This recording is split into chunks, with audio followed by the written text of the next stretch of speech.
Myths can be really damaging to our writing careers. They can make us feel like we're not doing it right, we're not good enough, and maybe even want to give up on writing. But the truth is that these myths are misconceptions that have been perpetuated by well-meaning people, but they're just not true. A myth is simply something we believe that's not true. And if we hold on to those and believe them, they can really hinder us in our writing as well as every other area of life. So it's good to evaluate these myths to determine, is this true or not true? Because if we let a myth hold us back from writing the project, the book, the story that we want to write, then it can leave us feeling discouraged, defeated, like we're really just a failure. So we have to be careful of that. So I want you to think about this as we talk about these different myths.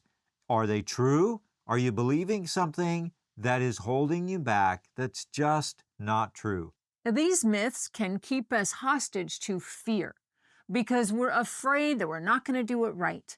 But the truth is, we need to step out and share what we've written and learn from other people, learn from the feedback from other people, and become better writers.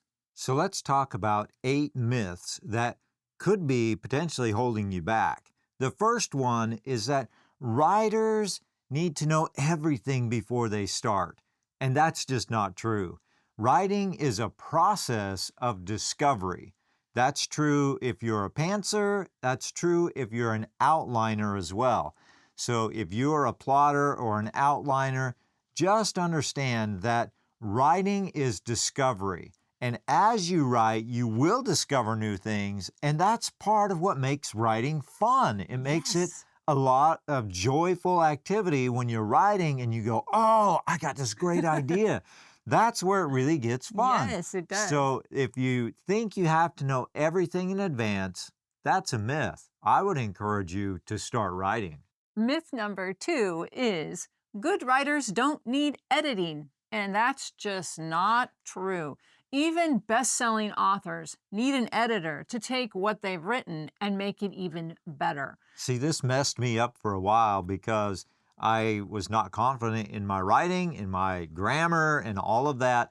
And so I felt like, man, I just can't even, it's not good enough to get to an editor, right? So this idea that I had to get it perfect before I started, that messed me up. Yeah, it's not how writing works. We, as writers, need the editing process to make our writing the best it can possibly be. Now think about this. When you're writing a book and you've written 20, 50, 60, 80, 100,000 words. It's a lot of words. It's a lot of words. And the idea that you're going to be able to just write that perfectly, that's not in reality. That's a myth.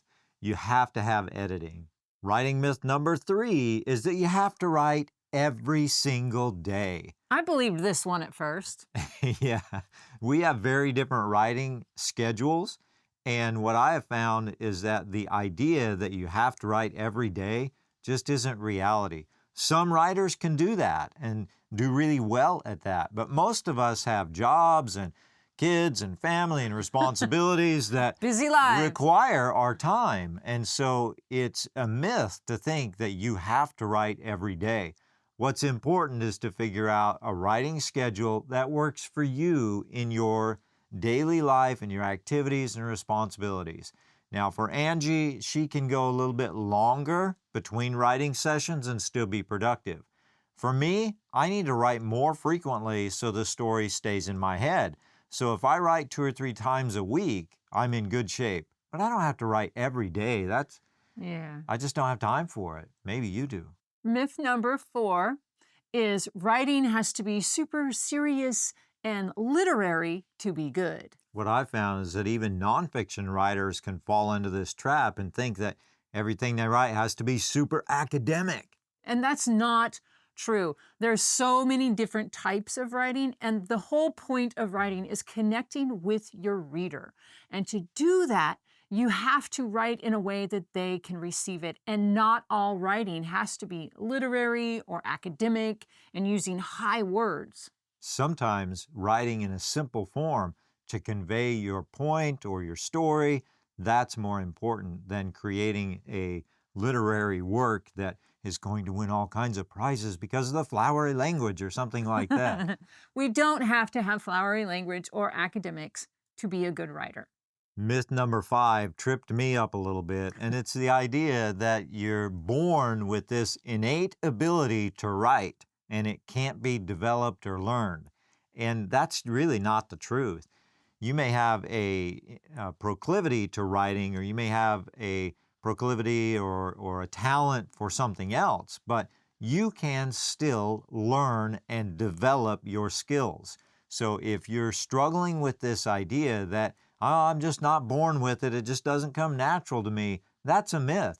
You just have to learn, you have to educate yourself, and you have to practice. And the more you practice, the more you actually do it, the more you can learn from your own writing and the writing of others and feedback and develop your skills. Before you know it, you'll be cranking out a bestseller. Myth number 6 is advice that says, never do this or always do this. The truth is, there is not one right way to do this craft of writing.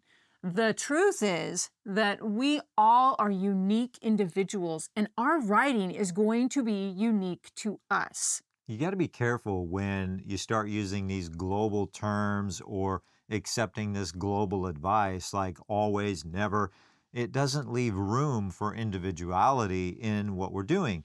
And it's just not true in really every area of our life. You got to be really careful of these global statements and global thoughts that there is only one way and it's my way. Usually that's the person saying it. It's my way or the highway, baby. But this is not to say that there's not stuff to learn, because we really want to learn about the craft of writing. And the more we learn, the more we can integrate that stuff into our writing. And that helps us grow because, as the previous point said, we can grow in our writing skills. So if we learn the rules about writing really well, then we can break them and deviate them Yes. from them and really be effective as writers. Yes. But if we're constrained by them, it may really hold back some of your creativity. So learn the rules, learn the skills, and then figure out where you can kind of weave in and out of that. Myth number 7 is that writing is always fun for authors. Wouldn't that be great? That would be great, but it's just not true. There are times when you're writing and it's just an amazing time. You're having fun. It flows. Things are good. But there's also times when we get stuck, we're frustrated, and it's not very enjoyable.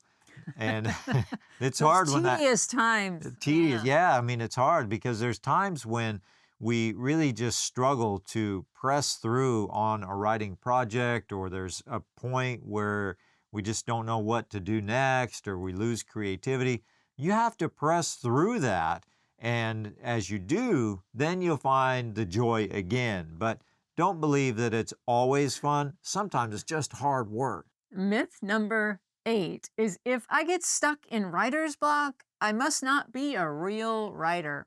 And the truth is that many writers get stuck in writer's block, and they have to push through to find the inspiration, and that's just part of the writing process. Or somebody needs to jump in and give them a kick in the pants or pull them up. And I had to do that with Angie a few times because she struggled with this. And likewise, I've struggled with it. She's had to give me a little kick here and there.